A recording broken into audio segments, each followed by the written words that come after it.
All right, today we're gonna bring a shower curtain, and this is a very strong, durable curtain rod. So we're gonna take a look at it. We're gonna set it up, and so I'm gonna put this too. Also, I'm gonna use it for hanging stuff too. So we're gonna use it for both things. And of course, they give you all these poles. And what I just noticed, one of the poles, these poles are stretchable. So if you're not hitting the mark, look at that. You can actually stretch it out. So make it durable. So we're gonna put this together and see how it works. This one I'm almost done. I'm gonna put the screws in, and I'm gonna leave the bottom so I can screw in the actual pole so it won't stabilize it and make sure it holds on. So we're gonna do the two holes and then set it up. All right, I got the pole hanging here.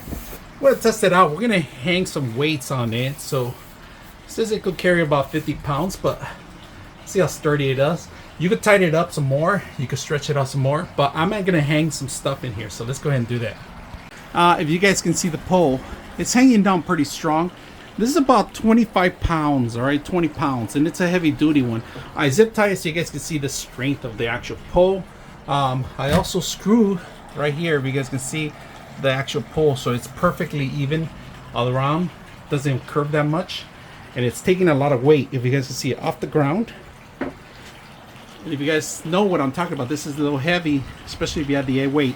So very simple, easy to use. I hope you guys enjoy the video.